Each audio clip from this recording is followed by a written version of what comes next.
La Sociedad Dominica de Medios de Comunicación, Sodomco, presenta A Pensar Más con Rosa María Palacios.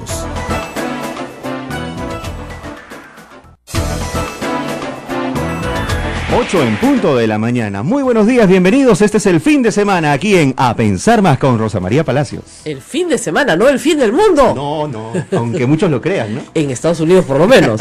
Tenemos hoy día un evento importante internacional. Vamos a hablar con colegas más adelante del programa. El presidente electo de los Estados Unidos, Donald Trump, toma el oath of office, que se llama así en inglés, la juramentación, para hacerlo al estilo peruano, que es tradicionalmente en enero, a diferencia de nosotros que es en julio, en enero, pero también, claro, en pleno invierno, en Washington DC. La ceremonia es pública, es al aire libre y no ha estado exenta, por supuesto, de controversias varias, desde la participación de figuras de la farándula que básicamente rechazan el Trump for Trump, hasta la designación de un gabinete compuesto por de 13 hombres blancos y multimillonarios, la gran mayoría, que se oponen a todos los temas ambientales y tienen una visión de temas científicos bastante extraña. Pero en fin, eso es lo que hay. Esto va a afectar la relación con Latinoamérica, nadie lo sabe en realidad. Sin embargo, hay gran controversia por los modos, las formas, la retórica, las decisiones de un Donald Trump que procede no del sector público, sino del sector privado, un hombre multimillonario que no ha servido a su país nunca hasta llegar a ser presidente de los Estados Unidos. ¿Qué significa, Rosa María, que un presidente, sobre todo de la economía más grande del mundo, sea proteccionista? ¿El proteccionismo qué implicancias tiene? Es lo que llamamos un mercantilista. Ajá. Es decir, un hombre que quiere cerrar las fronteras de los Estados Unidos y hacer que el hombre blanco americano sea rico, fuerte y esté protegido de todas aquellas minorías musulmanas, asiáticas, latinoamericanas, que en este imaginario, porque no es cierto, este imaginario, le arrebatan el empleo, ¿no es cierto? Le quitan el empleo calificado al hombre blanco, que es el verdadero propietario de la nación. Es un pensamiento totalitario, muy parecido al que Hitler tenía en Alemania, ¿fascista? Muy parecido, absolutamente fascista. Trump, paradójicamente, es nieto de migrantes alemanes que escapan de la guerra, o antes de la guerra en realidad. Cuando tú tienes un culpable y señalas a ese culpable reiteradamente, es un culpable falso, por supuesto, y creas un nacionalismo, y alrededor de ese nacionalismo y de ese culpable tratas de construir una nación, eso se llama nazismo, ¿no es cierto? Discúlpeme, totalitarismo, autoritarismo y obviamente fronteras cerradas. En todo sentido, para el tránsito de bienes, de servicios y de personas. Así que esto genera una gran preocupación en los Estados Unidos, que ha sido un país que luego de la Segunda Guerra Mundial se convirtió en un país de grandes fronteras abiertas, lo que permitió la migración de, creo que son 30 millones de mexicanos ya los que hay en Estados Unidos, pero que a su vez trajo mano de obra barata a los Estados Unidos y contribuyó a levantar un país, cosa que, ¿no es cierto?, los además, que tienen los esta visión proteccionista no aceptan. Se atrevían a hacer el trabajo que ellos no querían hacer. Así es, siempre la oleada migratoria pobre hace el trabajo que los que ya están no quieren hacer. Eso es clarísimo, ¿no es cierto? Y eso es lo que va a pasar. Pero en fin, vamos a seguir viendo sobre Estados Unidos. También hemos conversado y vamos a tener hoy día alguna novedad sobre el tema Lavallato. Lo más impactante, realmente es una noticia impactante del asunto, es que ayer falleció uno de los jueces supremos que veían la causa, que estaban trabajando en la delación premiada, en la homologación de las delaciones premiadas de los funcionarios de Odebrecht, en un accidente aéreo que hasta el momento se ha declarado como accidente, pero que por supuesto hay muchísimos que consideran que debería investigarse con profundidad, tratándose de un juez que estaba viendo este caso. No es, parece de novela realmente, ¿no? Pero es algo que ha sucedido de esta manera y que bueno, va a tener que ser examinado en los próximos días y meses probablemente. El juez Moro, que es un juez de primera instancia, que es el líder, si quieren, de la investigación de Lava Jato en Brasil, ha señalado que el juez Tarbi, se llama, es una de las personas que ayudó realmente con un compromiso importantísimo al desarrollo del caso Lava Jato desde hace más de 2 años. Teori, no es Tarbi, Teori es el nombre, Savashki, que es complicado. Ustedes saben que en Brasil hay muchísimos apellidos producto de la migración y por eso a veces encontramos figuras emblemáticas con nombres que son un poco complicados para los que hablamos solamente español. Teori Savashki es la persona que muere ayer en el accidente aéreo en Brasil y claro, no va a destruir el caso Lava Jato, por cierto, pero sí puede retrasar un poco la homologación de los testimonios de delación de los ejecutivos de Odebrecht. ¿Qué quiere decir la homologación? Es que el juez tiene que leer, no sé, en algún momento 900 testimonios y hacer que estos testimonios finalmente casen uno con otro y encontrar las inconsistencias, ¿no? Si hay uno que dice yo le di a fulano y hay otro que dice yo le di a fulano, bueno, ¿quién le dio? ¿Usted o usted? ¿No es cierto? Entonces, todas esas inconsistencias tienen que ser finalmente resueltas. Y puede decir, no, estuvimos los dos juntos. Ah, ya, muy bien. Entonces, para que todos los testimonios casen, hay que homologarlos de tal manera que la delación sea completa. Y si hay vacío, por supuesto, llenarlos, ¿no? Claro. ¿Quién le dio a fulano? Acá tenemos a alguien que le dijo que recibió cómo, cuándo, dónde. Faltan detalles. Detalles, además, que hay que decir acá en el Perú, nos están faltando a gritos, ¿no? Ayer se presentó el fiscal de la Nación en el Congreso, el fiscal Hamilton Castro, creo que también lo acompañó, y le dijeron bien claramente al Congreso: no les vamos a decir nada sobre el convenio que hemos firmado con Odebrecht. Y fíjense, yo entiendo que no le puedan decir nada, y me parece muy bien, al Congreso sobre lo que Odebrecht les diga, para que ellos puedan capturar, ¿no es cierto?, incautar, hacer todas las diligencias que se necesitan. Pero que no puedan decirle al país qué convenio han hecho con Odebrecht. Yo lo pregunté desde el primer día, ¿a cambio de qué? 30 millones de soles, ¿a cambio de qué? Dicen, no, a cambio de nada, pero no les podemos dar convenio. Y tampoco podemos incautar sus cuentas, como se han hecho con Camargo Correa. Que claro, la ridícula suma de $1 millón, por Dios, ya lo que quedaba acá en el ripio para los gastos generales, no, de los 4 funcionarios que quedaban en Lima, ¿ya? Pero, ¿por qué no lo han hecho con Odebrecht? No podemos. ¿Por qué no les podemos decir? ¿Nos pueden dar copia del convenio? No podemos. Entonces es evidente que si no pueden incautar ni siquiera en forma de embargo como administración judicial, ¿eh? Yo le estoy diciendo que Odebrecht deje de operar, porque hay proveedores que pagar, trabajadores que tienen que cobrar su sueldo, operarios, obreros, etcétera. Yo lo que digo es que hay medidas que se pueden tomar. Una de ellas es la administración judicial de los bienes de Odebrecht. Ya, no, eso no se puede hacer, porque si no, no nos dan los nombres. O sea, Odebrecht está, por lo que inferimos de la discusión de ayer en el Congreso, liderando la investigación, cuando la que tiene que liderarlo es el Ministerio Público. Odebrecht no pone condiciones, no dice, no, a mí no me embargas nada, no me incautas nada, no me detienes a nadie y yo te cuento a quién he pagado plata acá en el Perú. Ya, todos muy interesados en saber a quién le han pagado plata, pero también estamos interesados en que el Estado cobre la reparación civil correspondiente. Es decir, si Brasil, Estados Unidos, Suiza pueden cobrar $3.500 millones, no veo por qué en el Perú, donde Odebrecht ha desarrollado 68 obras en la línea del tiempo de 1969 hasta hoy, no pueda también pagar parte del daño causado a través de las coimas pagadas a funcionarios del Estado peruano. Así de claro. No hay que perder la paciencia, esto se va a resolver poco a poco y yo estoy segura que al final van a caer todos. Y que si no caen en el Perú, todos los que han pasado de una forma u otra por Estados Unidos van a caer también. Por eso están en la delación en los Estados Unidos. Y eso sí lo conoce la Fiscalía en Nueva York. Y vamos a tener que hacer una pausa porque nos vamos a comunicar ahorita con nuestro colega Roberto Pasos vía Skype. Está en Estados Unidos y es productor del programa Pensando en el Exterior. Trabajó antes para Univisión, peruano, pero quería hacer un paréntesis antes de irnos a la corrección que estamos tratando de hacer vía Skype. Anoche, tarde, publiqué un artículo, bueno, me demoraba porque tenía que leer 127 páginas, de el informe de Enrique Bernales. A ver, les cuento toda la historia completa. ¿Qué pasó? Pasó desapercibido y les cuento un poco por qué. Los temas de ascensos y de retiros militares, me va a disculpar la familia militar, pero a la mayoría del público le aburren, de verdad.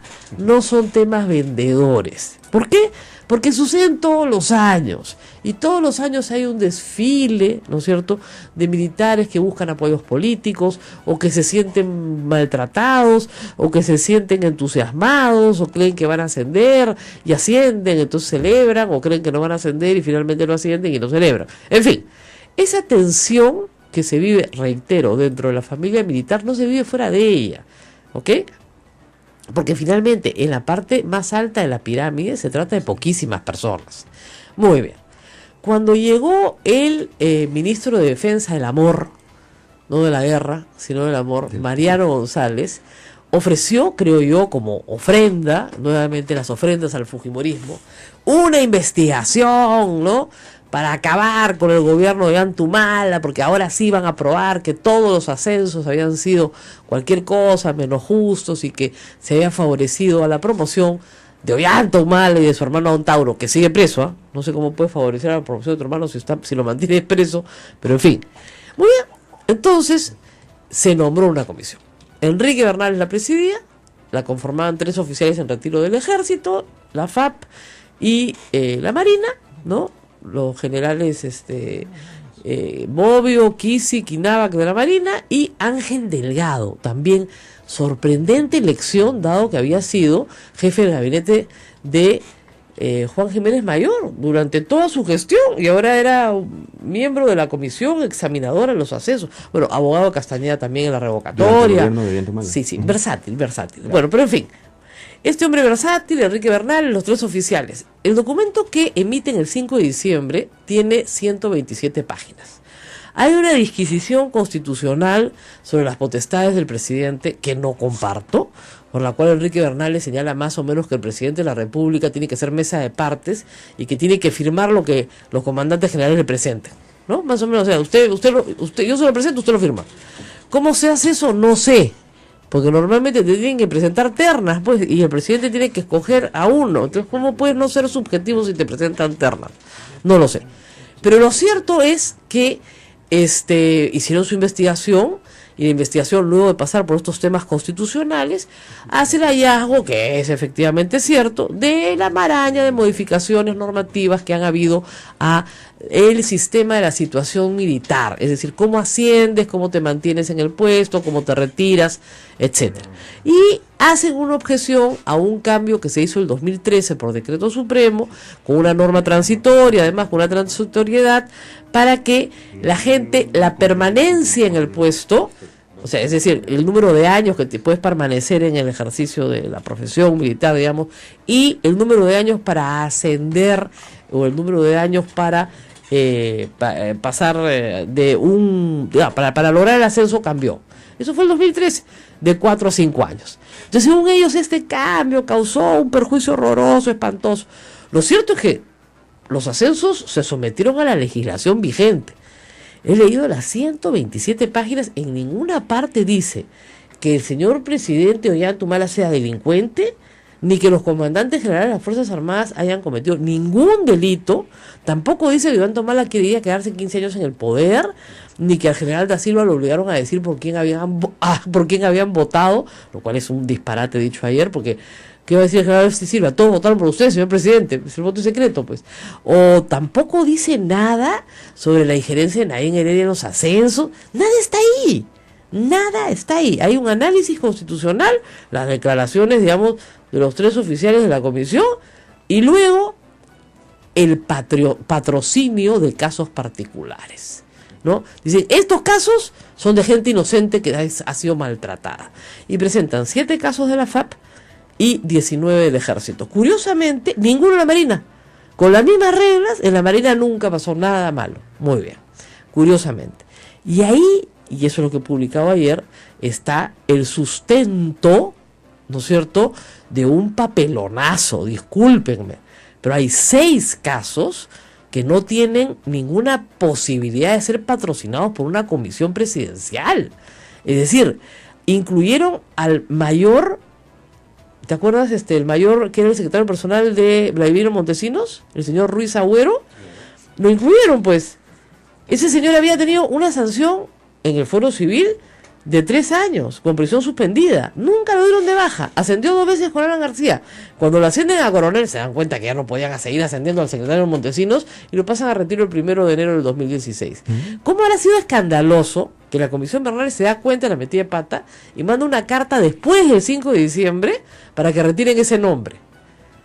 Luego un general muy divertido, el general Gualberto Ceballos, que ha tenido a la vista su orden de castigo por miccionar, como se dice en el ejército, o orinar, o mear, o hacerse la pila, ya, en el patio de honor, delante de todos. Se hizo la pila. 2 días de castigo simple. Cuando era coronel, no cuando era cadete, cuando era coronel en el 2007. Y eso ya, bueno, sería divertido. El problema es que el señor es, a través de su hijo, el propietario de un simpatiquísimo burdel de 3 pisos, ¿ya? Con señoritas extranjeras que dan servicios de muy buena calidad. Esto se descubrió cuando él era el jefe de bienestar, como yo digo en el artículo, nunca tan bien logrado el puesto, ¿no? Porque bienestar daba. Y es muy simpático, el hombre, muy simpático. Pero todo el mundo sabía que tenía que pasar a retiro. Obviamente eso no va a figurar en su foja de servicio, pues. Pero lo sabe todo el ejército, ¿ya? Ese es uno de los patrocinados. Luego, el general Osvaldo Zapata, tío de López Meneses, ¿ya? Acusado por narcotráfico en los 90, por exigir cupos a vuelos en avionetas en Uchiza. El asunto es que este señor estuvo preso, ¿ya? Preso, de mayo a diciembre del año 94. Luego, en la época, tiempos de Montesinos, que controlaba el Poder Judicial, se le absuelve. Muy bien. Durante el tiempo en que estuvo preso, tenía que haber llevado el curso avanzado, ¿ya? Para poder lograr su ascenso. El curso es obligatorio, curso claro, de arma avanzada. Muy bien. Estaba preso, ¿cómo pudo llevar el curso? Nunca lo llevó. Se consiguió un certificado con firmas falsificadas y con ese certificado ascendió 3 veces hasta llegar a coronel. Ya, ese es otro de los patrocinados de Enrique Bernales. ¿Se puede imaginar? Y puedo seguir contándoles. Hay un general que tiene sanción del fuero militar, de su propio fuero, de 3 años de prisión efectiva por robar gasolina, ¿no? Y hay otro que sale en la foto que se toma Mantilla, con el electo miembro del Tribunal Constitucional, el señor Ríos, que tuvieron que destituir en 24 horas, porque estaba Mantilla, el hermano de Mantilla, el electo miembro del Tribunal Constitucional, López Meneses, de nuevo, que aparece en esta historia varias veces, ¿ya? Y aparece en la foto almorzando en el Fiesta. ¿Se acuerdan de esa famosa foto? Ese.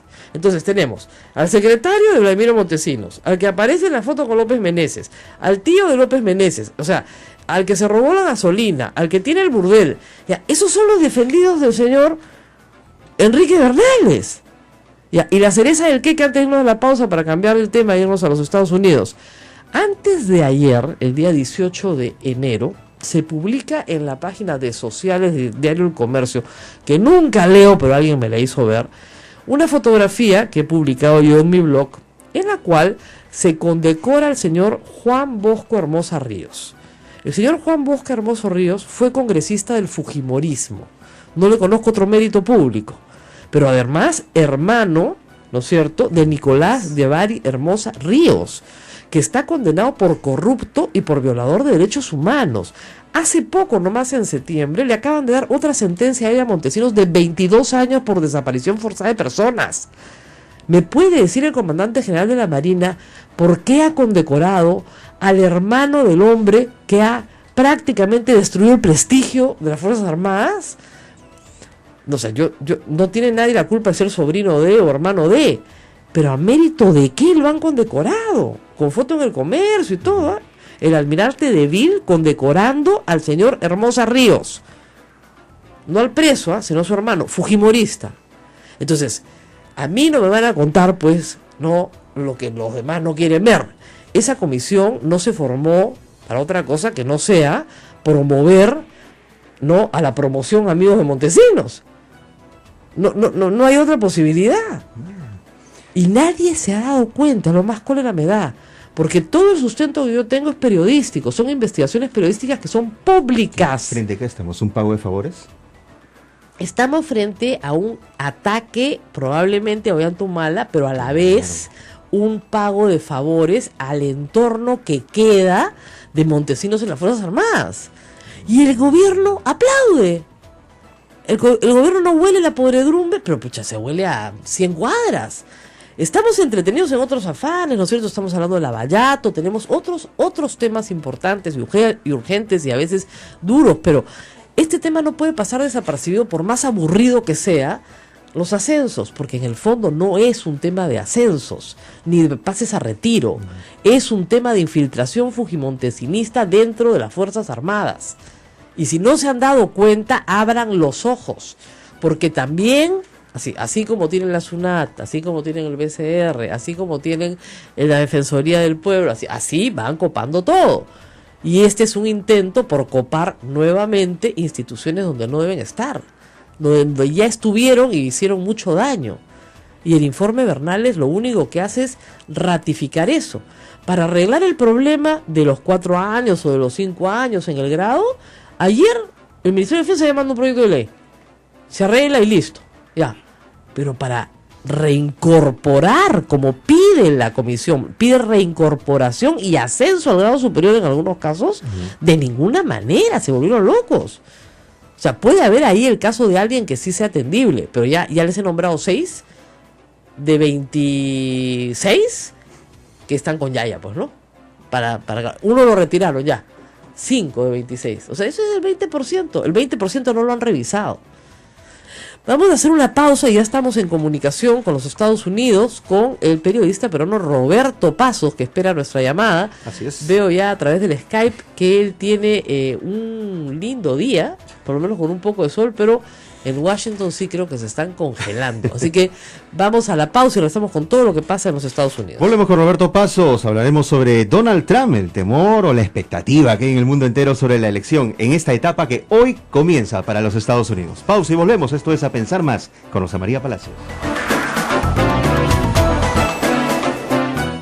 Sodomco, Sociedad Dominica de Medios de Comunicación.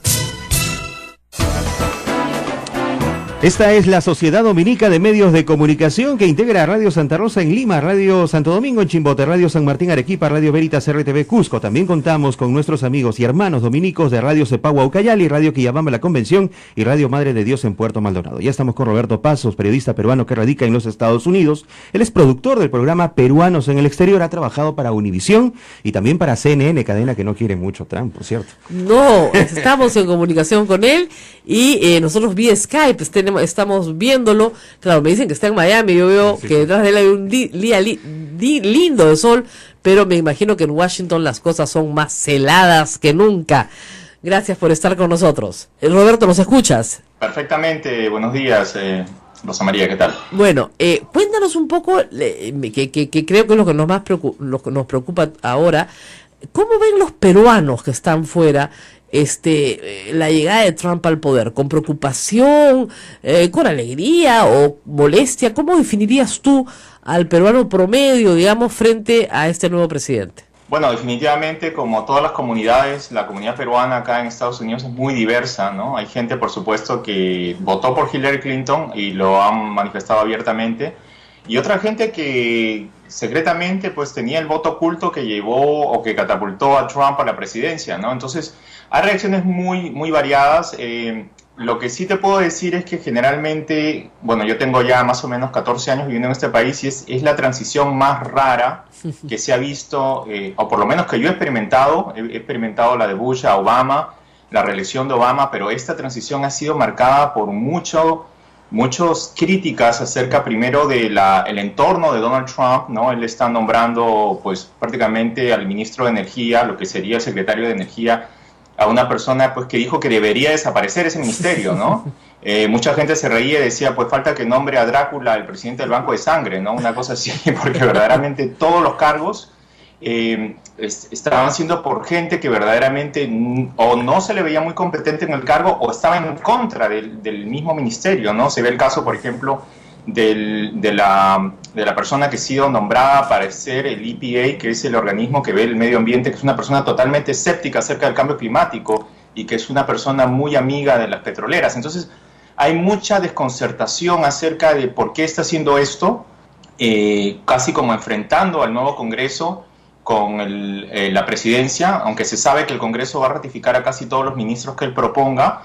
Dentro del Partido Republicano también hay gente que ha lanzado su voz en contra de muchos nominados, ¿no? Entonces se está viendo una dinámica que preocupa mucho porque es una transición muy atípica la que se está viendo ahora, Así Rosa María. El gabinete está conformado de 15 miembros por 13 hombres blancos. No hay minorías, no hay ningún latino. No. Y ha sido exactamente como tú dices, y es la primera vez en muchos gobiernos, creo que según lo que están diciendo, independientemente de demócratas o republicanos, que no se nombra a un miembro de la minoría, ¿no? Así es, solo 2 mujeres, ninguna minoría está representada en el gabinete. Es un mensaje al hombre blanco americano al que se le ha dicho todo el tiempo que los migrantes y las minorías son los culpables, los grandes culpables de sus problemas. Y es el mensaje que él ha lanzado, y por eso en la revista Time, cuando lo eligió a él, prácticamente el personaje del año le puso The President of the Divided States of America, el presidente de los estados divididos de América, porque lo que vemos es casi un paréntesis donde las costas son totalmente demócratas, donde están las grandes ciudades como Nueva York, como por ejemplo Miami, donde también ganó los demócratas de una manera muy grande, y también California, y el resto del país, todo lo que está dentro vendría a ser los republicanos, que es el rojo, ¿no? Con estados con mucha población como Texas, por ejemplo, que son muy importantes, y los estados del lago, que esta vez le dieron la espalda a los demócratas y que lograron que Trump llegue a la presidencia. Entonces vemos un país muy dividido. También vemos una inauguración donde estoy viendo los reportes ahora de que verdaderamente es mucho menos personas, de casi la mitad de lo que hubo en la asunción del presidente Barack Obama la primera vez, que habían como 1.800.000 personas, ahora apenas llegan a las 800.000 o no llegan ni al millón.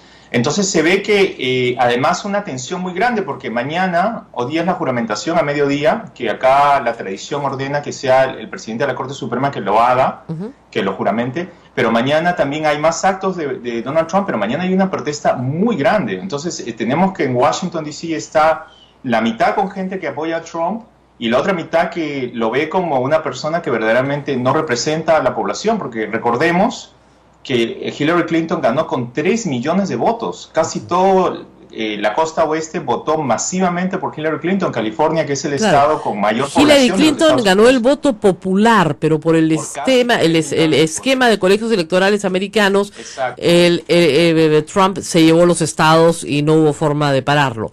Ahora, no hubo forma de pararlo y es lo que la gente dice, que no hay un mandato del pueblo. Ahora, sin embargo, las cámaras, tanto la Cámara de Representantes como el Senado, son también mayoritariamente republicanos. Así que Trump puede, si controla las cámaras, gobernar con plenos y absolutos poderes, como no ha ocurrido en la historia de los Estados Unidos en décadas. Probablemente creo que desde el gobierno de Roosevelt. Rosa María, que podría ser peor, porque si Donald Trump hubiera ganado con una supermayoría de 60, estamos hablando pues de prácticamente casi lo que sería el esquema de prácticamente un cheque en blanco, pero bueno, él ha logrado una mayoría muy ajustada, de más o menos 51-52, porque hay siempre un par de independientes. Pero sí tiene una mayoría para ratificar a todos esos, digamos, personas que está nombrando en los gabinetes, que son muy controversiales, y lo va a hacer. Y también, sobre todo, y esa es la gran preocupación de los peruanos, volviendo a tu pregunta inicial, es qué va a pasar con el famoso Obamacare, con la ley que sacó Obama, porque recordemos que Obama en sus 2 primeros años de mandato se dedicó a sacar una ley que lamentablemente nunca tuvo el respaldo de los republicanos. Entonces es una ley que los republicanos siempre han amenazado. Y si mal no recuerdo, 60 veces, solamente el año pasado, la Cámara de Representantes, controlada por los republicanos, trató de votar en contra de esa ley. Por supuesto, no lo logró. Así es. Obamacare es un programa de salud pública que efectivamente le da cobertura a los más pobres de los Estados Unidos. Y entre los más pobres de los Estados Unidos normalmente está siempre la primera oleada de migrantes, que ya son inmigrantes legales, por cierto. ¿Hay temor de perder el seguro de salud pública? Sí, el problema con Obamacare es que no es exactamente una opción pública, porque esa fue la intención inicial, pero lamentablemente, como te dije, hubo una tanta oposición a la opción pública que al final es una especie de híbrido, ¿no? Donde tiene componentes públicos que subvenciona a la gente que no tiene recursos, pero en realidad es un sistema privado, como casi todo en Estados Unidos, ¿no? Por ejemplo, si uno no tiene recursos para estudiar, igual es subvencionado, pero hay una deuda. Exactamente, pero hay unas capas, ¿no es cierto? Entonces, es más barato. Exacto. El problema con el Obamacare, que mucha gente lo criticó y que lamentablemente no ayudó a Hillary Clinton, es que el año pasado, cuando se realizó las elecciones, solamente a 2 semanas antes de las elecciones subieron la prima ya del Obamacare de casi $300 a 425, ¿no? Claro. Que para la gente que no gana mucho dinero es mucho. Es mucho, así es. El otro tema es las deportaciones masivas que se temen. No sé si tú tendrás números, pero más o menos ¿cuántos peruanos ilegales hay en los Estados Unidos en este momento? Mira, Rosa María, es difícil saber. Yo con el programa Peruanos en el Mundo he tenido contactos con consulados. Por supuesto, los consulados y las embajadas no tienen la cifra porque solamente la cifra que manejan es la cifra de la gente que se registra. Así es. Pero más o menos del millón de peruanos que puede haber acá, se calcula más o menos que, bueno, un 15 o 20% puedan estar pasando o no tengan papeles o están pasando por una transición, ¿no? Exacto. Que es un porcentaje bastante alto. Claro, podríamos estar hablando de 200.000 deportados. Te das cuenta que para el Perú puede ser una cantidad importantísima de deportaciones masivas, que es lo que aterra, ¿no es cierto?, a miles de personas, porque estamos hablando de familias donde evidentemente 1 o 2 sí son inmigrantes legales, pero 3 o 4 no. Entonces, la separación de las familias es, me imagino, lo que más preocupa a los peruanos en este momento. Y a otras minorías. Va a ser difícil de que lo haga, que lo ejecute, porque y él mismo ha retrocedido en muchos, las semanas previas a lo que está pasando hoy día, a la toma de mando. Él ya comenzó a decir, por ejemplo, no, porque vamos a dejar a los nicaragüenses. Lo paradójico de esto, por ejemplo, es que el propio presidente Obama esta semana, entre gallos y medianoche, prácticamente desbarató la ley, bueno, no es ley, es una orden ejecutiva que se llama pies secos, pies mojados, que permitía a los cubanos, ni bien llegaban a territorio americano, a tener un estatus diferente. Obama la desapareció. Así es. Ese es un problema complicado. Y los cubanos han votado masivamente por Trump, porque los cubanos son muy republicanos. Los cubanos no quieren ningún trato con Fidel Castro. Deben sentirse muy desilusionados. ¿Qué opinas tú?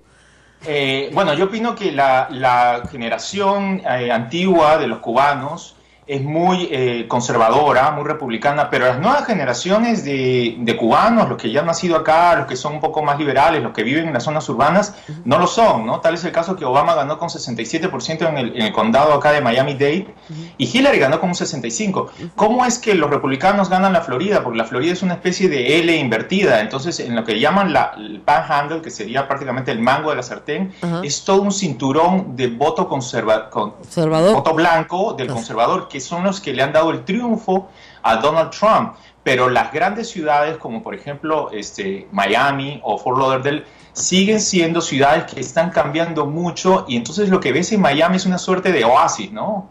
En Miami es una ciudad que, lo contradictorio es esto, que la Florida, por ejemplo, es el estado que más ha solicitado el Obamacare, o que más se ha visto beneficiado por el Obamacare.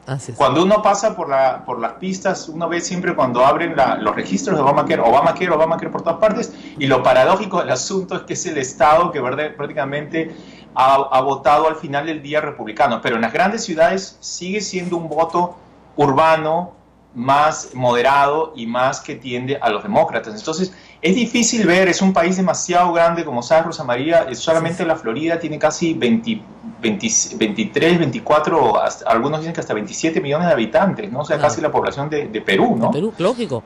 Bueno, entonces estamos hablando de solo un estado, entonces ver cómo se comporta en los diferentes estados, que prácticamente son 50 países acá, ¿no? Así es. Bueno, de hecho, constitucionalmente lo son, porque son estados, ¿no? Y tienen constitución propia y legislatura propia, etcétera. Bueno, Roberto, es fascinante hablar del fenómeno político norteamericano. A mí me ha fascinado siempre y yo te agradezco muchísimo. Esperamos lo mejor para todos los peruanos allá, que por favor, no sé, pues persevere en la sensatez, ¿no es cierto? Y que los temores que tenemos muchísimos, pues simplemente se disipen con el tiempo, porque gracias a Dios el sistema político americano ha sobrevivido más de 200 años a toda clase de desastres, y con los pesos y contrapesos se puede lograr que el abuso al Estado de Derecho no llegue a los Estados Unidos. Gracias, Roberto, por estar con nosotros. Lo mejor para ustedes. Rosa María, nada más decirte que la última sorpresita de Obama fue anoche cuando trajeron al Chapo Guzmán. Entonces, en vez de haber sido una deportación, fue más bien les dieron un regalo a Obama como último día, ¿no? No, yo creo que en realidad México lo mandó con el temor de que no se lo recibieran hoy, ¿no? Entonces, algunos decían, lo han mandado ayer porque ya mañana Trump no se los recibe, levanta el muro. Y la verdad querían salir de él lo más rápido que pudieran. De repente lo deporta pasado mañana. Bueno, Rosa María, muchas gracias por la oportunidad. Nada más quería agradecerte por la invitación y también, si me permites, invitar a la gente que si quiere saber más acerca de los peruanos en el mundo, que pueden visitar la página web www.pazostv.com, donde hay información, y también ahí pongo un poquito lo que está pasando a los peruanos en Estados Unidos y en otras partes del mundo. Y con videos y con todo lo demás, para que todo el mundo vea a su familia. Sí. Me parece. Y a tu servicio también. Muchas gracias. Muchísimas gracias a Roberto Pazos, periodista en los Estados Unidos, que hacen un gran servicio a los periodistas peruanos en los Estados Unidos, sirviendo no solo a la comunidad allá, sino a las familias acá que quieren tener noticias, por supuesto, de sus familiares. Vamos a reiterar esa página web: www.pazostv.com. Así es. Y Donald Trump ha tuiteado. ¿Qué ha dicho Donald Trump? Ha dicho, todo comienza hoy. Uy, qué miedo. Qué miedo, el apocalipsis, ya. Vamos a la pausa y regresamos con mucho más. Tenemos a los amigos de Alcohólicos Anónimos un ratito que van a estar con nosotros y regresamos con eso. Volvemos, esto es A Pensar Más con Rosa María Palacios.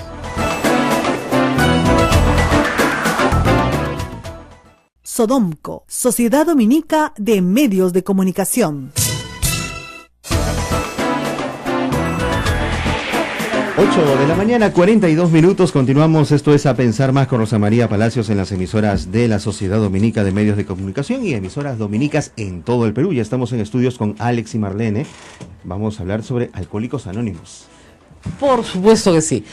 No se olviden, a todos los interesados en el tema de los ascensos militares y el informe de la Comisión Bernales, del cual hemos rajado bastante esta mañana, pueden revisarlo en el blog rosamariapalacios.pe. Y contarles una historia. Marlene estuvo aquí hace unos días, justamente antes de Navidad. Ya se entierra nuestra productora bachiller, se entierra. Y para tener un lindo programa, ¿no es cierto?, justamente post fiestas, grabamos 1 hora con Alcohólicos Anónimos. Un programa precioso, salió muy bien.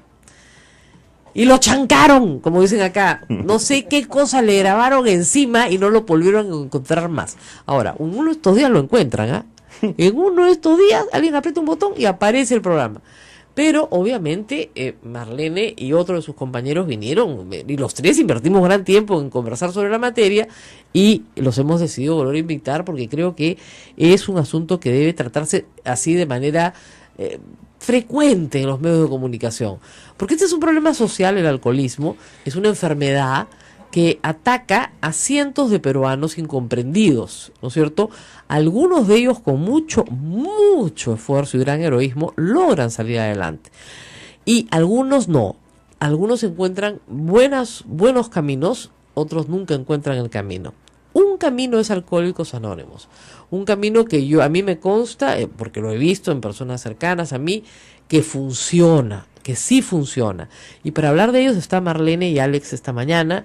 Ellos son alcohólicos, son anónimos, por eso nunca se dan los nombres completos, porque justamente el anonimato es una forma de permitir que todos puedan contar y compartir una historia y a través del auxilio mutuo y el compartir mutuo lograr una nueva esperanza para sus vidas. Gracias por estar con nosotros.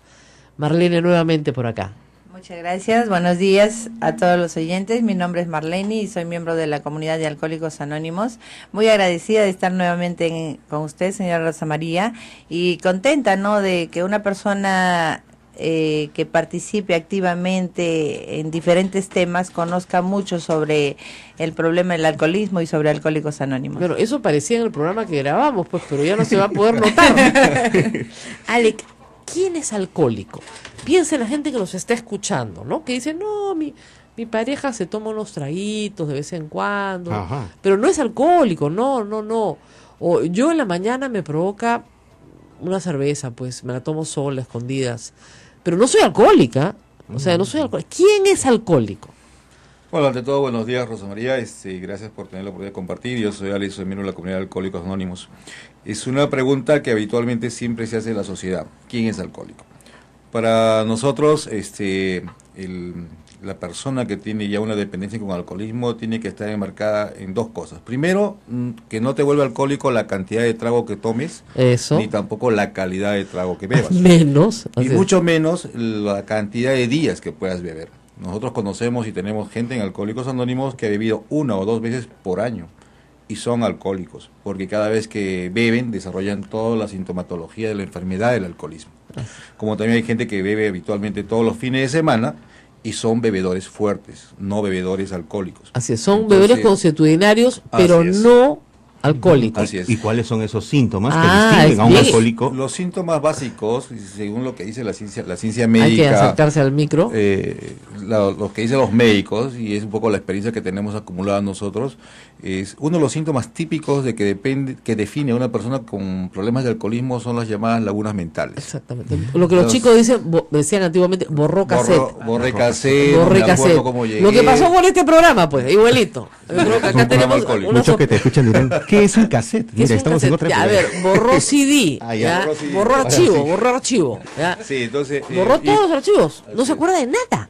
Cuando le dicen a la gente, tú has insultado a tu mamá, has hecho no sé qué, pero no me No se acuerdo acuerdan, nada. y no te vas a acordar nunca, porque normalmente las personas que beben y que no tienen lagunas mentales no tienen la predisposición a padecer esta enfermedad que se llama alcoholismo. Claro. Hay personas que sí tenemos la predisposición a padecer alcoholismo y que sí tenemos estas lagunas mentales, los médicos le llaman palimpsestos alcohólicos, nosotros le llamamos borrar cinta, no recuerdo cómo manejé, cómo llegué a la casa, qué dije, qué hice, qué bailé, que todas las cosas que puedo y nunca me voy a acordar, porque todo está en el inconsciente de las personas, justamente ¿por qué? Porque el exceso de alcohol a nivel del organismo actúa a través Ahora, de un sistema Marlene que te me borra. explicaba, y eso ya es con un alcohólico que está en carrera, como dicen ustedes, basta un trago, ¿ah?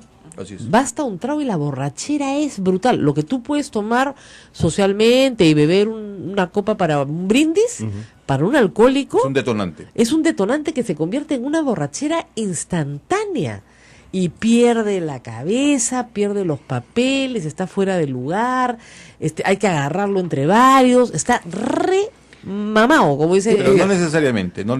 Hay personas que Sí. beben, hay personas que pueden beberte 2, 3, 4 tragos y estar sumamente ya ebrios y borrachos Sí. y tienen el alcoholismo, como hay otras personas que beben bastante y tienen un soporte ya Físico, ¿no? La enfermedad se manifiesta en pero algunas como personas decíamos, diferentes. en las mujeres se emborrachan con un trago. Ah, eso sí.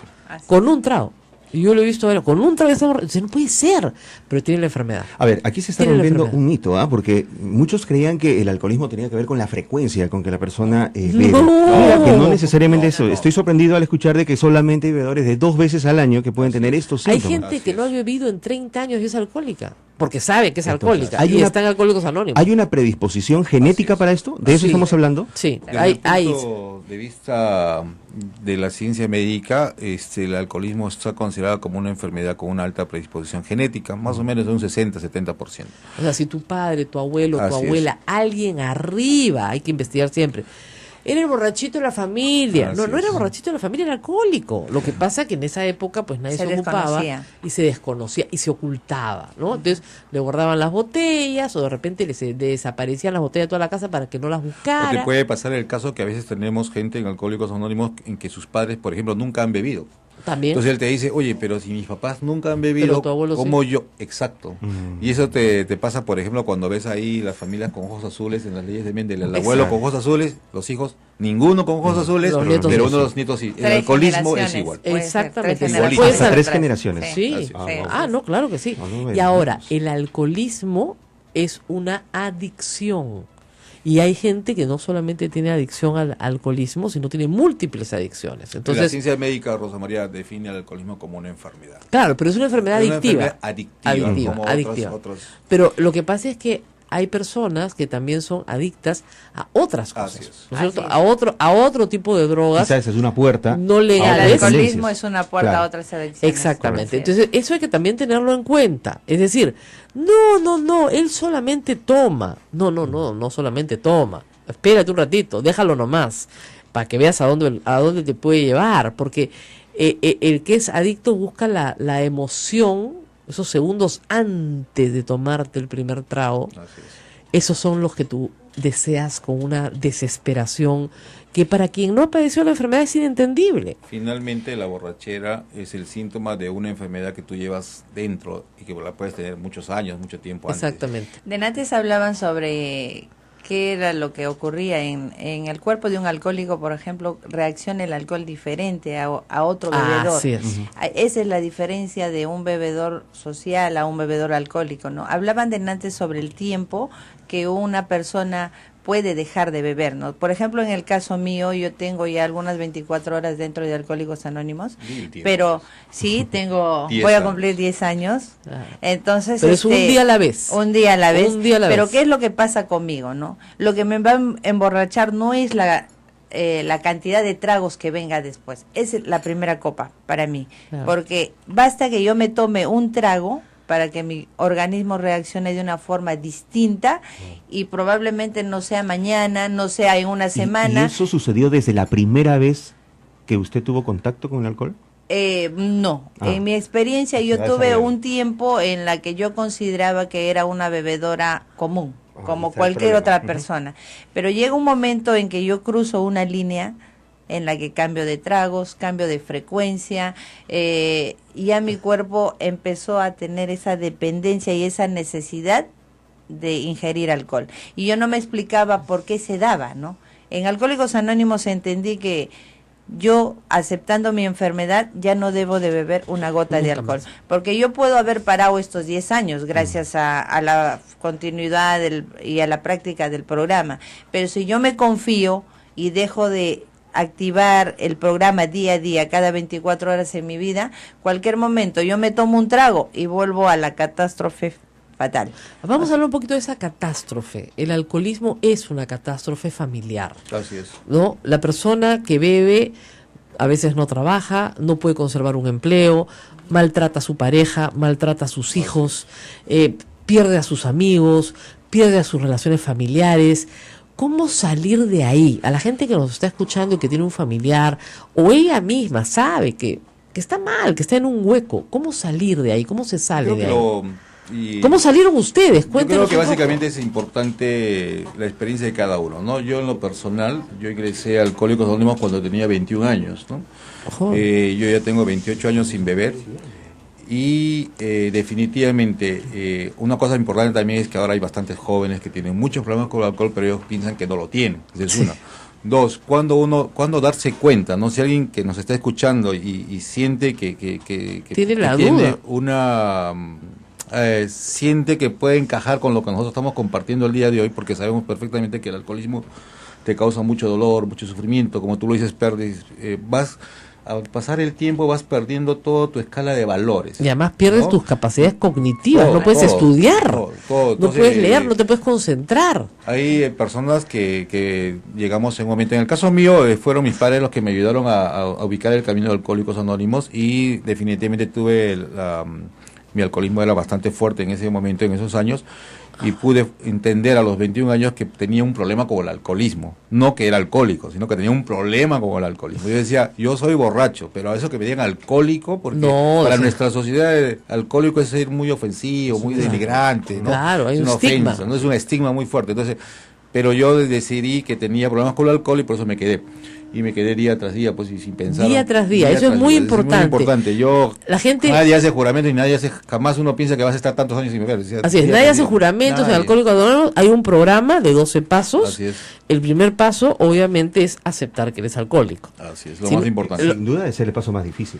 Es el Es paso, el paso más más difícil. Es el el paso más más. difícil y si uno no toma ya no hace una reflexión de lo que el alcohol está significando en su vida, o sea, hasta dónde lo está llevando, y hace una comparación del antes y ese momento final antes de llegar a Alcohólicos Anónimos, definitivamente no va a tomar una decisión de cambio, ¿no? Es muy complicado en el caso, por ejemplo, de las mujeres, porque socialmente la mujer alcohólica está muy estigmatizada, ¿no? Claro. Es como la mujer mala. Claro. Y muchas de los factores a veces que influyen para que una mujer no tome esa decisión o no se dé cuenta de a dónde está llevando su vida, es porque a veces la familia le sobreprotege, ¿no? De alguna manera a la mujer alcohólica le crean un muro de protección. ¿Para qué? Para liberarse del comentario externo, ¿no? O sea, mejor quédate bebiendo aquí, que los vecinos, que la gente no se entere que mi mujer o mi hermana o mi hija es una borracha, ¿no? Entonces, y no nos damos cuenta de que no estamos haciendo nada para ayudar a esa persona. Bueno, nos queda poco tiempo porque hoy día tenemos la misa del Señor de la Justicia, pero quería decirles a qué teléfono, a dónde se puede llamar. Las personas que nos escuchan están diciendo, oigan, están hablando de mí o están hablando de mi hermano. ¿Qué hago? ¿A dónde puedo llamar? Nosotros tenemos una oficina de servicios generales que el teléfono es el 447-8666, 447-8666. También pueden buscar en la página web como Alcohólicos Anónimos Perú, y van a encontrar amplia información. Nosotros estamos a nivel nacional en todos los departamentos. ¿Cuántos grupos hay a nivel nacional? Un aproximado de 180 grupos. En Lima tenemos algo de 90 grupos en los diferentes distritos. Para que la gente entienda, los grupos se reúnen diario. Sí, tenemos reuniones diarias en diferente horario. En ese teléfono le pueden dar una amplia información sobre los grupos y los horarios a los que... Claro, porque hay grupos que se reúnen de noche, grupos que se reúnen tempranito, otros mediodía, hay algunos cerca a su casa de todas maneras, y el grupo es bien importante, hay que ir diario. El programa de 12 pasos es bien largo, cálmate, no lo voy a explicar hoy día, pero el primer paso es aceptar que eres alcohólico. Y los otros 11 no son fáciles, pero es un programa largo. Hay gente que lo hace un año, hay gente que lo hace en 20 años. Hay gente es un programa de por vida. De por vida. Hay gente que se demora pues 20 años en recordar todo lo que ha hecho detalladamente en su vida y pedirle perdón a todas las personas que ofendió. ¿No es cierto? Y a veces confiar en un ser superior no es tan fácil. Pero los que pasan por el alcoholismo sin tener ninguna religión, sí confían que hay una fuerza superior o una voluntad superior a ellos mismos que los va a ayudar a salir adelante. Y una cosa más, permítame informarles que esto es gratuito, es confidencial y es anónimo. Muy Las importante. puertas están abiertas para cualquier persona que decida un cambio en su vida. Y para los familiares hay Al-Anon. También tienen Al-Anon. Al-Anon. Para los familiares que terminan siendo codependientes, que es un problema bien grave también, hay Al-Anon. Así que por favor, a todas las personas que están involucradas en un problema de alcoholismo, decirles nuevamente, hay solución. Estas dos personas que están junto a mí son muestra de que sí se puede salir. Ilústrame, codependientes, ¿qué significa? Que eres la mamá, el hermano, el esposo. Entonces, a veces lo castigas, a veces lo proteges, a veces lo apañas. Lo que pasa es que a finalmente veces la dependencia emocional de una exactamente. persona que bebe es tu vida gira en base a lo que esa persona hace, ¿no? Entonces te destruye la vida. Destruye la vida, ¿no? Y no ayudas a nadie, es terrible. Sí. Tenemos una última llamada hoy, un último enlace desde Arequipa hoy, pero desde Chimbote, pero nos tenemos que despedir. Sí. A Marlene le agradezco muchísimo que haya venido nuevamente, a Alex por primera vez. Esta vez no se achancó el programa y vamos a poder seguir hablando de este tema. Prometo seguido. Ustedes tienen un espacio acá en Radio Santa Rosa también. Tenemos los domingos de 1:30 a 1:45 a 1:50. Tienen unos 20 minutos todos los domingos también acá para que ustedes puedan escuchar algo del trabajo maravilloso que hace Alcohólicos Anónimos, no solo en el Perú, en el mundo entero. Tenemos 82 años, vamos a cumplir este año de... Y la historia de su fundación es muy bonita, que la contamos ese día, pero no se la vamos a contar hoy día. Calma, calma. Muy bien, ahora, vámonos inmediatamente, antes que entre el Señor de la Justicia, a Ancash, el Chimbote. Para exigir la reubicación del peaje de Besique. Miren, hay peajes en todas partes, en todo el Perú hay peajes. O sea, se calcula que de acuerdo al Ministerio de Transportes y Comunicaciones, cada 100 kilómetros tiene que haber un peaje. ¿El peaje es bueno? Sí. ¿Por qué? Porque la carretera la mantiene aquel que la usa. No la mantenemos todos los peruanos, sino el que la usa. La construimos todos los peruanos, pero la mantiene el que la usa. Lo que pasa es que a veces técnicamente están mal puestos. Entonces Reinaldo Manrique desde Chimbote, Desde Radio Santo Domingo. Radio Santo Domingo, nuestra radio hermana, nos da un reporte completo de lo que está pasando justamente en Ancash con un peaje que necesita ser reubicado. Adelante. Reinaldo, adelante. Reinaldo, te lo estamos escuchando. ¿Dónde está Reinaldo? Reinaldo Manrique desde Radio Santo Domingo. Hemos perdido la comunicación y nos gana la misa. Nos gana la misa ya. Bien. Bueno, los manifestantes se han movilizado ayer, por cierto. Eran cientos de ellos por la Panamericana. Cientos por la Panamericana. Un plantón sobre ese Panamericana Norte, Chimbote, plantón, porque obviamente han visto que esto tiene resultados. Estos son obras concesionadas también, hay que tenerlo en claro, por el Ministerio de Transportes y Comunicaciones, no por la Municipalidad de Lima, porque son rutas nacionales, claro. Pero sí, hay gente que está preocupadísima, ¿no es cierto?, porque dice, oigan, no me pueden poner un peaje frente a mi casa para entrar y salir de ella, claro. Lo cual es claro. Bueno, nos tenemos que ir y regresaremos nuevamente el lunes. Ahora viene el señor de la justicia, a quien le tengo que pedir un favor muy especial, que espero que me escuche, y el lunes volvemos con muchísima más información. No se olviden de leer el blog, no se olviden de mirar más tarde las noticias sobre la juramentación del presidente gringo, que va a estar curioso, va a estar curiosito por lo menos.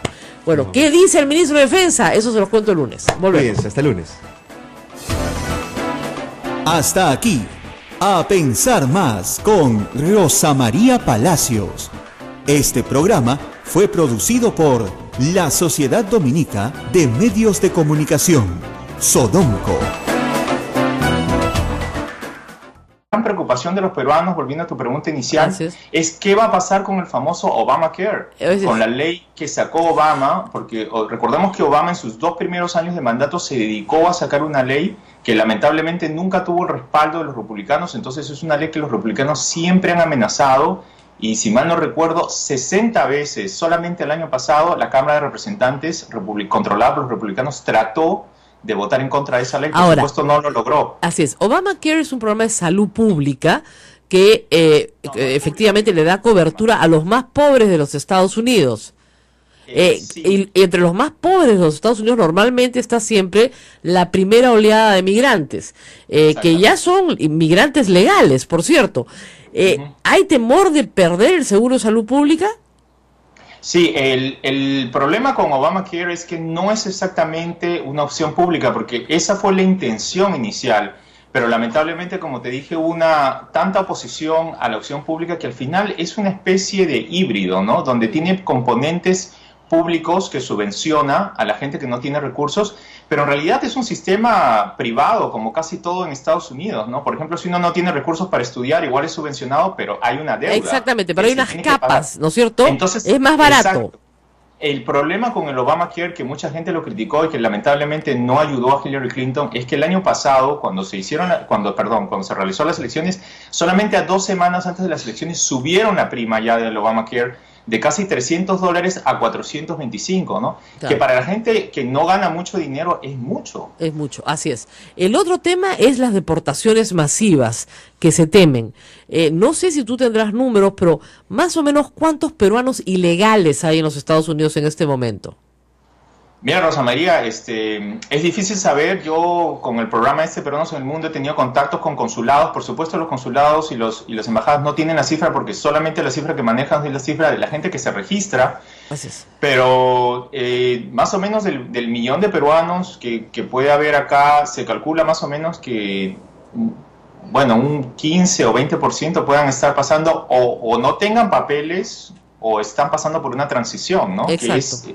Es un porcentaje bastante alto. Claro, podríamos estar hablando de 200.000 deportados. Te das cuenta que para el Perú puede ser una cantidad importantísima de deportaciones masivas, que es lo que aterra, ¿no es cierto?, a miles de personas, porque estamos hablando de familias donde evidentemente 1 o 2 sí son inmigrantes legales, pero 3 o 4 no.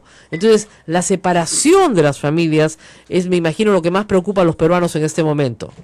y a otras minorías. Va a ser difícil de que lo haga, que lo ejecute, porque y él mismo ha retrocedido en muchos, las semanas previas a lo que está pasando hoy día, a la toma de mando.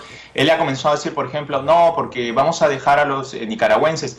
Lo paradójico de esto, por ejemplo, es que el propio presidente Obama esta semana, entre gallos y medianoche, prácticamente desbarató la ley, bueno, no es ley, es una orden ejecutiva que se llama pies secos, pies mojados, que permitía a los cubanos, ni bien llegaban a territorio americano, a tener un estatus diferente. Obama la desapareció.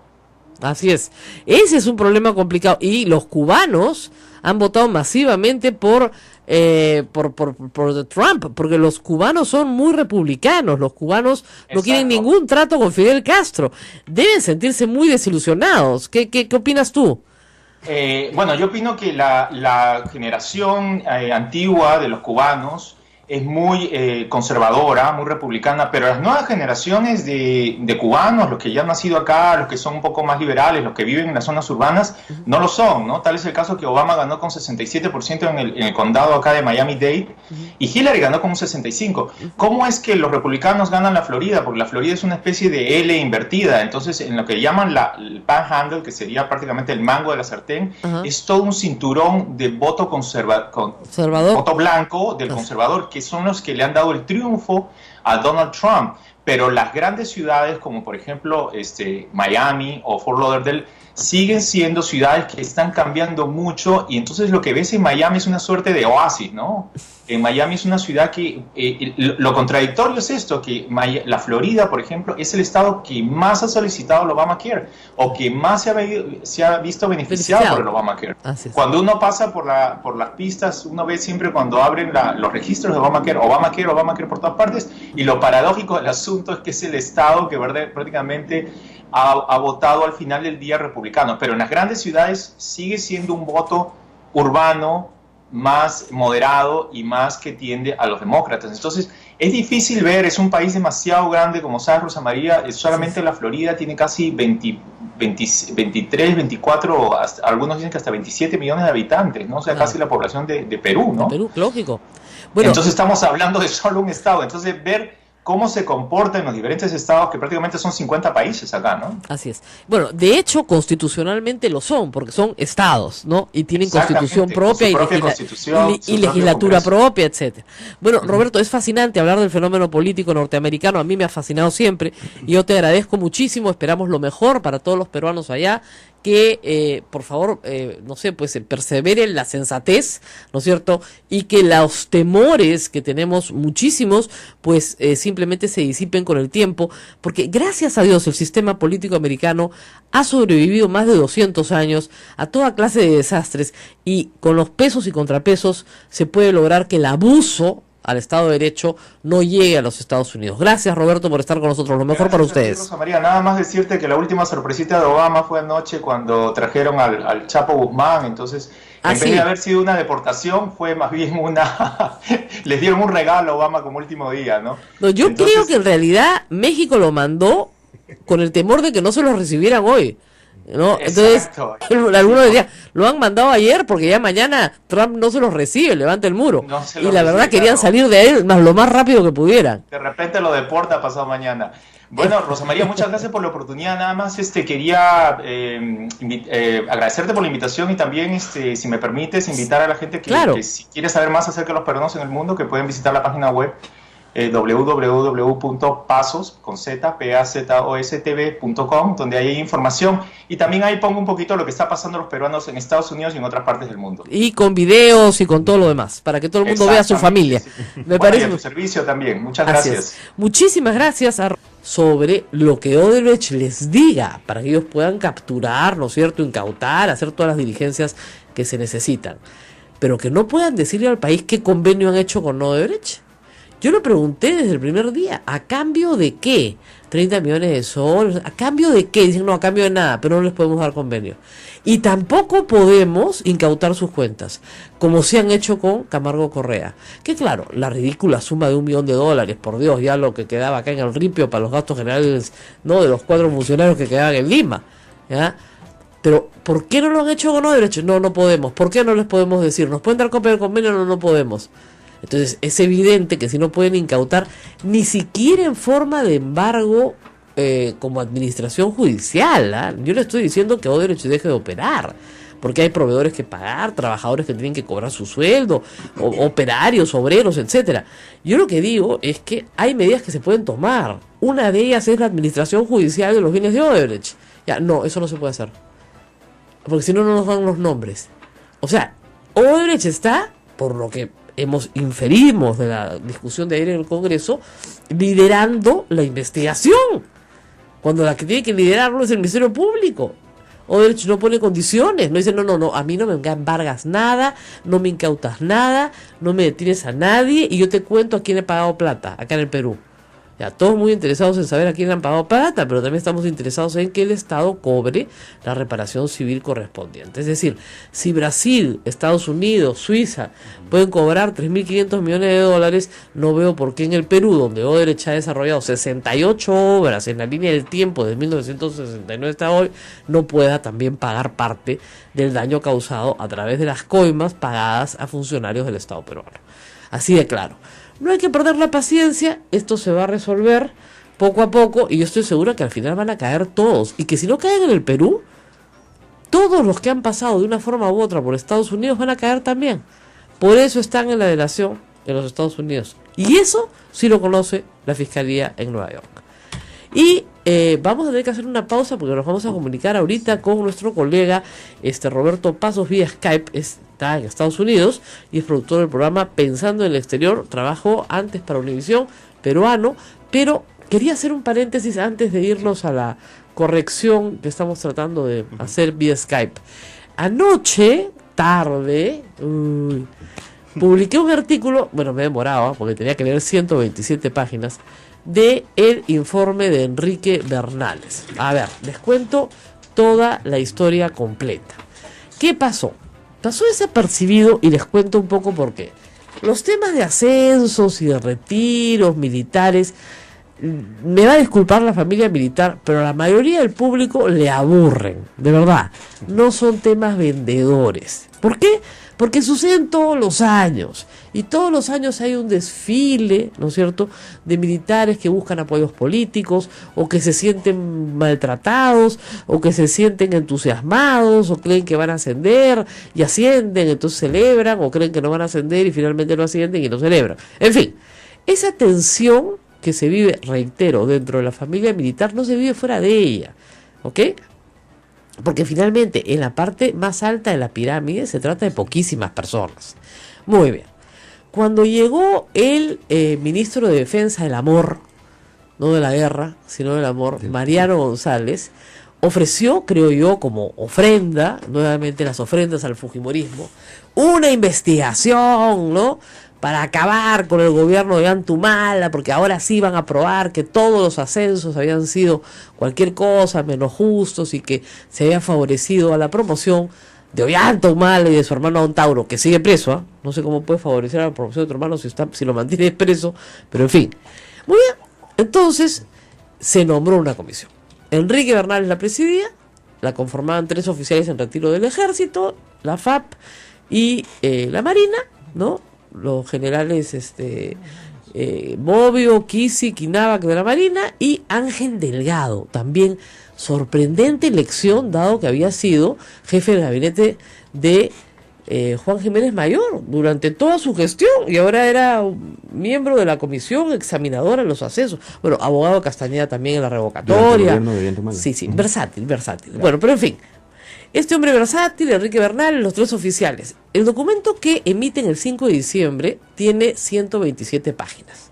Hay una disquisición constitucional sobre las potestades del presidente que no comparto, por la cual Enrique Bernal señala más o menos que el presidente de la República tiene que ser mesa de partes y que tiene que firmar lo que los comandantes generales le presenten, ¿no? Más o menos, o sea, yo se lo presento, usted lo firma. ¿Cómo se hace eso? No sé. Porque normalmente te tienen que presentar ternas, pues, y el presidente tiene que escoger a uno. Entonces, ¿cómo puedes no ser subjetivo si te presentan ternas? No lo sé. Pero lo cierto es que hicieron su investigación y de investigación, luego de pasar por estos temas constitucionales, hace el hallazgo, que es efectivamente cierto, de la maraña de modificaciones normativas que han habido a el sistema de la situación militar, es decir, cómo asciendes, cómo te mantienes en el puesto, cómo te retiras, etcétera. Y hacen una objeción a un cambio que se hizo el 2013 por decreto supremo, con una norma transitoria, además con una transitoriedad, para que la gente, la permanencia en el puesto, o sea, es decir, el número de años que te puedes permanecer en el ejercicio de la profesión militar, digamos, y el número de años para ascender, o el número de años para pasar para lograr el ascenso, cambió. Eso fue el 2013, de 4 a 5 años. Entonces, según ellos, este cambio causó un perjuicio horroroso, espantoso. Lo cierto es que los ascensos se sometieron a la legislación vigente. He leído las 127 páginas, en ninguna parte dice que el señor presidente Ollantumala sea delincuente, ni que los comandantes generales de las Fuerzas Armadas hayan cometido ningún delito. Tampoco dice que Ollantumala quería quedarse 15 años en el poder, ni que al general Da Silva lo obligaron a decir por quién habían votado, lo cual es un disparate dicho ayer, porque ¿qué va a decir el general Da Silva? Todos votaron por usted, señor presidente, el voto es secreto, pues. O tampoco dice nada sobre la injerencia de Nadine Heredia en los ascensos. Nada está ahí. Nada está ahí. Hay un análisis constitucional, las declaraciones, digamos, de los 3 oficiales de la comisión, y luego el patrocinio de casos particulares, ¿no? Dicen, estos casos son de gente inocente que ha sido maltratada. Y presentan 7 casos de la FAP y 19 del Ejército. Curiosamente, ninguno de la Marina. Con las mismas reglas, en la Marina nunca pasó nada malo. Muy bien. Curiosamente.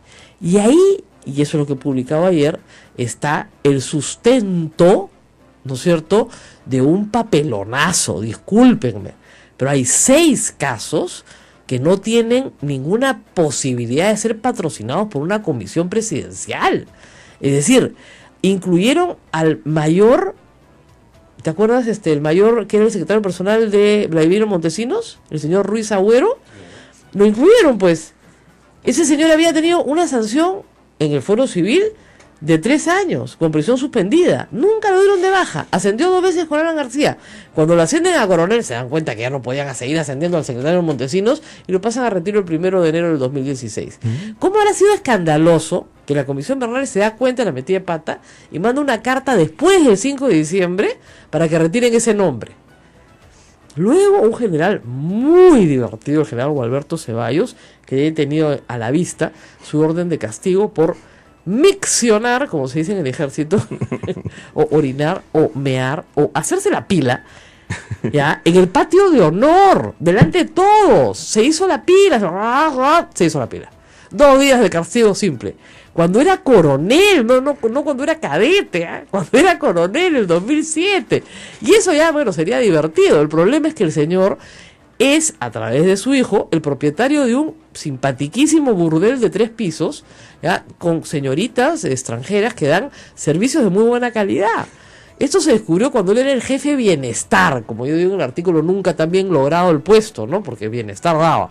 Y es muy simpático, el hombre, muy simpático. Pero todo el mundo sabía que tenía que pasar a retiro. Obviamente eso no va a figurar en su foja de servicio, pues. Pero lo sabe todo el ejército, ¿ya? Ese es uno de los patrocinados. Luego, el general Osvaldo Zapata, tío de López Meneses, ¿ya?, acusado por narcotráfico en los 90, por exigir cupos a vuelos en avionetas en Uchis. El asunto es que este señor estuvo preso, ¿ya?, preso, de mayo a diciembre del año 94. Luego, en la época, tiempos de Montesinos, que controlaba el Poder Judicial, se le absuelve. Muy bien.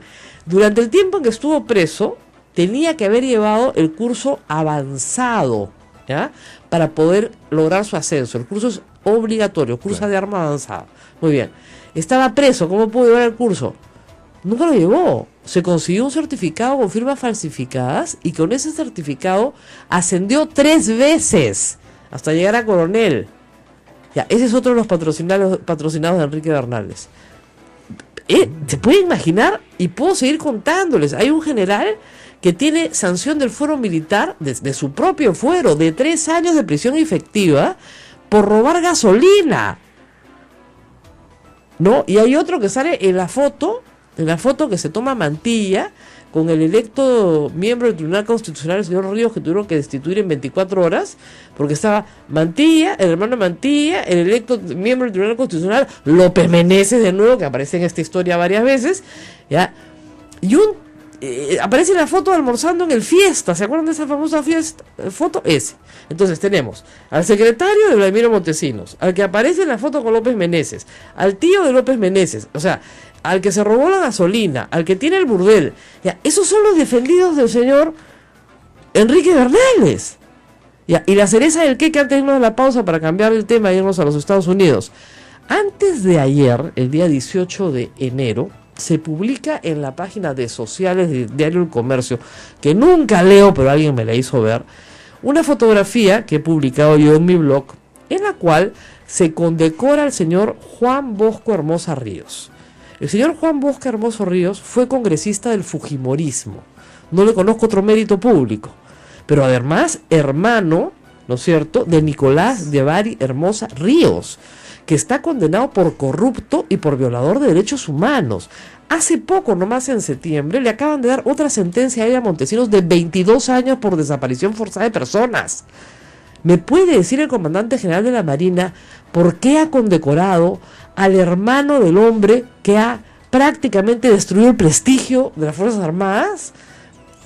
No sé, yo no tiene nadie la culpa de ser sobrino de o hermano de, pero ¿a mérito de qué lo han condecorado? Con foto en El Comercio y todo, ¿eh? El almirante de Vil condecorando al señor Hermosa Ríos, no al preso, sino a su hermano, fujimorista. Entonces, a mí no me van a contar, pues, no lo que los demás no quieren ver. Esa comisión no se formó para otra cosa que no sea promover, no, a la promoción Amigos de Montesinos. No hay otra posibilidad. Y nadie se ha dado cuenta, lo más cólera me da, porque todo el sustento que yo tengo es periodístico, son investigaciones periodísticas que son públicas. ¿Frente a qué estamos? ¿Un pago de favores? Estamos frente a un ataque probablemente a Ollantumala, pero a la vez un pago de favores al entorno que queda de Montesinos en las Fuerzas Armadas. Y el gobierno aplaude. El gobierno no huele la podredumbre, pero pucha, se huele a 100 cuadras.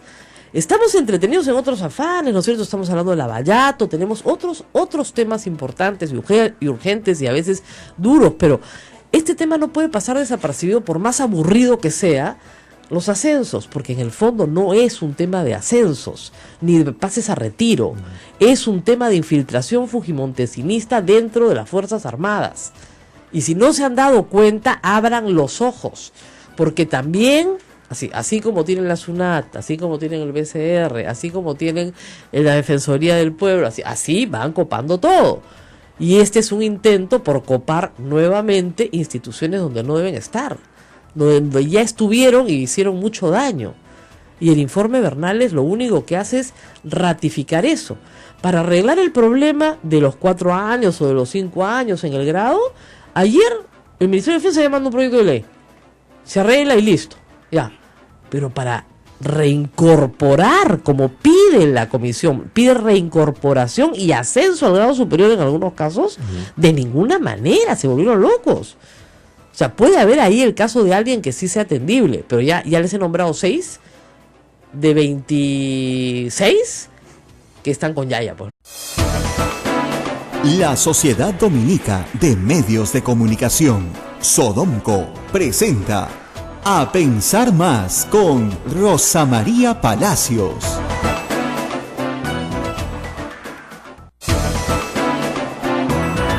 8 en punto de la mañana. Muy buenos días, bienvenidos. Este es el fin de semana aquí en A Pensar Más con Rosa María Palacios. El fin de semana, no el fin del mundo. No, aunque muchos lo crean, ¿no? En Estados Unidos por lo menos. Tenemos hoy día un evento importante internacional. Vamos a hablar con colegas más adelante en el programa. El presidente electo de los Estados Unidos, Donald Trump, toma el oath of office, que se llama así en inglés, era juramentación, para hacerlo al estilo peruano, que es tradicionalmente en enero, a diferencia de nosotros que es en julio, en enero, pero también, claro, en pleno invierno, en Washington D.C. La ceremonia es pública, es al aire libre y no ha estado exenta, por supuesto, de controversias varias, desde la participación de figuras de la farándula que básicamente rechazan el triunfo de Trump, hasta la designación de un gabinete compuesto por de 15, 13 hombres blancos y multimillonarios, la gran mayoría, que se oponen a todos los temas ambientales y tienen una visión de temas científicos bastante extraña. Pero en fin, eso es lo que hay. Esto va a afectar la relación con Latinoamérica, nadie lo sabe en realidad. Sin embargo, bueno, hay gran controversia por los modos, las formas, la retórica, las decisiones de un Donald Trump que procede no del sector público, sino del sector privado, un hombre multimillonario que no ha servido a su país nunca hasta llegar a ser presidente de los Estados Unidos. ¿Qué significa, Rosa María, que un presidente, sobre todo de la economía más grande del mundo, sea proteccionista? ¿El proteccionismo qué implicancias tiene? Es lo que llamamos un mercantilista, es decir, un hombre que quiere cerrar las fronteras de los Estados Unidos y hacer que el hombre blanco americano sea rico, fuerte y esté protegido de todas aquellas minorías musulmanas, asiáticas, latinoamericanas, que en este imaginario, porque no es cierto, este imaginario, le arrebatan el empleo, ¿no es cierto? Le quitan el empleo calificado al hombre blanco, que es el verdadero propietario de la nación. Es un pensamiento totalitario muy parecido al que Hitler tenía en Alemania, ¿Fascista? Muy parecido, absolutamente fascista.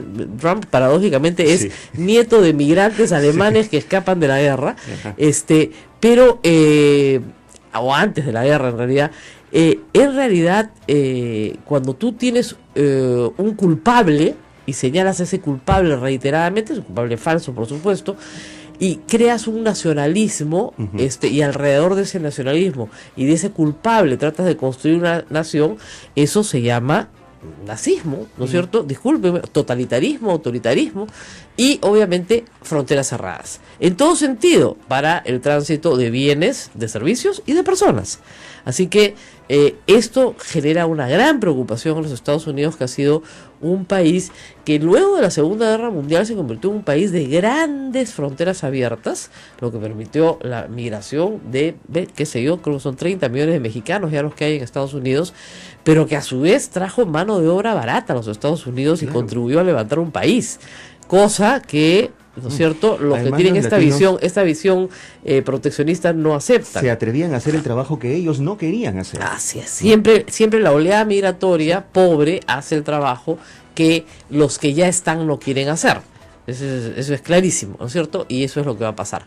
Pero en fin, vamos a seguir viendo sobre Estados Unidos.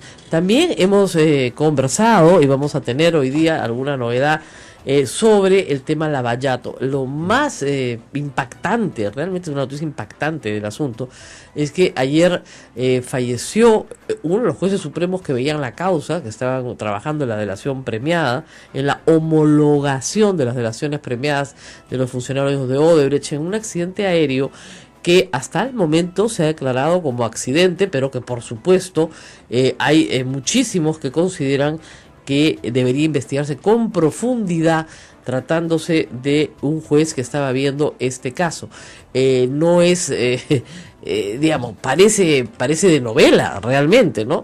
Pero es algo que ha sucedido de esta manera y que bueno, va a tener que ser examinado en los próximos días y meses probablemente. El juez Moro, que es un juez de primera instancia, que es el líder, si quieren, de la investigación de Lavallato en Brasil, ha señalado que el juez Tarbi, se llama, es una de las personas que ayudó realmente con un compromiso importantísimo al desarrollo del caso Lavallato desde hace más de 2 años. Teori, no es Tarbis, Teori es el nombre, Savashki, que es complicado. Ustedes saben que en Brasil hay muchísimos apellidos producto de la migración y por eso a veces encontramos figuras emblemáticas con nombres que son un poco complicados para los que hablamos solamente español. Teori Savashki es la persona que muere ayer en el accidente aéreo en Brasil, y claro, no va a destruir el caso Lavallato, por cierto, pero sí puede retrasar un poco la homologación de los testimonios de delación de los ejecutivos de Odebrecht. ¿Qué quiere decir la homologación? Es que el juez tiene que leer, no sé, en algún momento 900 testimonios y hacer que estos testimonios finalmente casen uno con otro y encontrar las inconsistencias, ¿no? Si hay uno que dice yo le di a fulano y hay otro que dice yo le di a fulano, bueno, ¿quién le dio? ¿Usted o usted? ¿No es cierto? Entonces, todas esas inconsistencias tienen que ser finalmente resueltas. Y puede decir, no, estuvimos los dos juntos. Ah, ya, muy bien. Entonces, para que todos los testimonios casen, hay que homologarlos de tal manera que la delación sea completa. Y si hay vacío, por supuesto, llenarlos, ¿no? Claro. ¿Quién le dio a fulano? ¿Quién? Acá tenemos a alguien que le dijo que recibió, cómo, cuándo, dónde. Faltan detalles. Detalles, además, que hay que decir, acá en el Perú nos están faltando a gritos, ¿no? Ayer se presentó el fiscal de la Nación en el Congreso, el fiscal Hamilton Castro, creo que también lo acompañó, y le dijeron bien claramente al Congreso: no les vamos a decir nada sobre el convenio que hemos firmado con Odebrecht. Y fíjense, yo entiendo que no le puedan decir nada, y me parece muy bien, al Congreso, ¿no? Para uno lo retiraron ya, 5 de 26, o sea, eso es el 20%, el 20% no lo han revisado. Vamos a hacer una pausa y ya estamos en comunicación con los Estados Unidos, con el periodista peruano Roberto Pasos, que espera nuestra llamada. Así es. Veo ya a través del Skype que él tiene un lindo día, por lo menos con un poco de sol, pero en Washington sí creo que se están congelando. Así que vamos a la pausa y regresamos con todo lo que pasa en los Estados Unidos. Volvemos con Roberto Pasos, hablaremos sobre Donald Trump, el temor o la expectativa que hay en el mundo entero sobre la elección en esta etapa que hoy comienza para los Estados Unidos. Pausa y volvemos, esto es A Pensar Más con Rosa María Palacios. Sodomco, Sociedad Dominica de Medios de Comunicación. Esta es la Sociedad Dominica de Medios de Comunicación que integra Radio Santa Rosa en Lima, Radio Santo Domingo en Chimbote, Radio San Martín Arequipa, Radio Veritas RTV Cusco. También contamos con nuestros amigos y hermanos dominicos de Radio Cepagua Ucayali, Radio Quillabamba La Convención y Radio Madre de Dios en Puerto Maldonado. Ya estamos con Roberto Pasos, periodista peruano que radica en los Estados Unidos. Él es productor del programa Peruanos en el Exterior, ha trabajado para Univisión y también para CNN, cadena que no quiere mucho Trump, por cierto. No, estamos en comunicación con él y nosotros vía Skype estamos viéndolo. Claro, me dicen que está en Miami, yo veo que detrás de él hay un día lindo de sol, pero me imagino que en Washington las cosas son más heladas que nunca. Gracias por estar con nosotros. Roberto, ¿nos escuchas? Perfectamente, buenos días, Rosa María, ¿qué tal? Bueno, cuéntanos un poco, que creo que es lo que nos preocupa ahora. ¿Cómo ven los peruanos que están fuera la llegada de Trump al poder? ¿Con preocupación, con alegría o molestia? ¿Cómo definirías tú al peruano promedio, digamos, frente a este nuevo presidente? Bueno, definitivamente, como todas las comunidades, la comunidad peruana acá en Estados Unidos es muy diversa, ¿no? Hay gente, por supuesto, que votó por Hillary Clinton y lo han manifestado abiertamente, y otra gente que secretamente pues tenía el voto oculto que llevó o que catapultó a Trump a la presidencia, ¿no? Entonces, hay reacciones muy variadas. Lo que sí te puedo decir es que generalmente, bueno, yo tengo ya más o menos 14 años viviendo en este país y es la transición más rara que se ha visto, o por lo menos que yo he experimentado la de Bush a Obama, la reelección de Obama, pero esta transición ha sido marcada por muchas críticas acerca primero del entorno de Donald Trump, ¿no? Él está nombrando pues prácticamente al ministro de Energía, lo que sería el secretario de Energía, a una persona pues que dijo que debería desaparecer ese ministerio, ¿no? Mucha gente se reía y decía, pues falta que nombre a Drácula, el presidente del Banco de Sangre, ¿no? Una cosa así, porque verdaderamente todos los cargos estaban siendo por gente que verdaderamente o no se le veía muy competente en el cargo o estaba en contra del mismo ministerio, ¿no? Se ve el caso, por ejemplo, de la persona que ha sido nombrada para ser el EPA, que es el organismo que ve el medio ambiente, que es una persona totalmente escéptica acerca del cambio climático y que es una persona muy amiga de las petroleras. Entonces, hay mucha desconcertación acerca de por qué está haciendo esto, casi como enfrentando al nuevo Congreso, la presidencia, aunque se sabe que el Congreso va a ratificar a casi todos los ministros que él proponga. Dentro del Partido Republicano también hay gente que ha lanzado su voz en contra de muchos nominados, ¿no? Entonces se está viendo una dinámica que preocupa mucho porque es una transición muy atípica la que se está viendo ahora, Así Rosa María. El gabinete está conformado de 15 miembros por 13 hombres blancos. No hay minorías, no hay ningún latino. No. Y ha sido exactamente como tú dices, y es la primera vez en muchos gobiernos, creo que según lo que están diciendo, independientemente de demócratas o republicanos, que no se nombra a un miembro de la minoría, ¿no? Así es, solo 2 mujeres, ninguna minoría está representada en el gabinete. Es un mensaje al hombre blanco americano al que se le ha dicho todo el tiempo que los migrantes y las minorías son los culpables, los grandes culpables de sus problemas. Y es el mensaje que él ha lanzado, y por eso en la revista Time, cuando lo eligió a él, prácticamente el personaje del año, le puso The President of the Divided States of America, el presidente de los estados divididos de América, porque lo que vemos es casi un paréntesis donde las costas son totalmente demócratas, donde están las grandes ciudades como Nueva York, como por ejemplo Miami, donde también ganó los demócratas de una manera muy grande, y también California, y el resto del país, todo lo que está dentro vendría a ser los republicanos, que es el rojo, ¿no? Con estados con mucha población como Texas, por ejemplo, que son muy importantes, y los estados del lago, que esta vez le dieron la espalda a los demócratas y que lograron que Trump llegue a la presidencia. Entonces vemos un país muy dividido. También vemos una inauguración donde estoy viendo los reportes ahora de que verdaderamente es mucho menos personas, casi la mitad de lo que hubo en la asunción del presidente Barack Obama la primera vez, que habían como 1.800.000 personas, ahora apenas llegan a las 800.000 o no llegan ni al millón. Entonces se ve que además una tensión muy grande, porque mañana, hoy día es la juramentación a mediodía, que acá la tradición ordena que sea el presidente de la Corte Suprema que lo haga, que lo juramente, pero mañana también hay más actos de Donald Trump, pero mañana hay una protesta muy grande. Entonces tenemos que en Washington D.C. está la mitad con gente que apoya a Trump y la otra mitad que lo ve como una persona que verdaderamente no representa a la población, porque recordemos que Hillary Clinton ganó con 3 millones de votos. Casi todo la costa oeste votó masivamente por Hillary Clinton. California, que es el estado con mayor población. Hillary Clinton ganó el voto popular, pero por el esquema de colegios electorales americanos, Trump se llevó los estados y no hubo forma de pararlo. Ahora, no hubo forma de pararlo y es lo que la gente dice, que no hay un mandato del pueblo. Ahora, sin embargo, las cámaras, tanto la Cámara de Representantes como el Senado, son también mayoritariamente republicanos.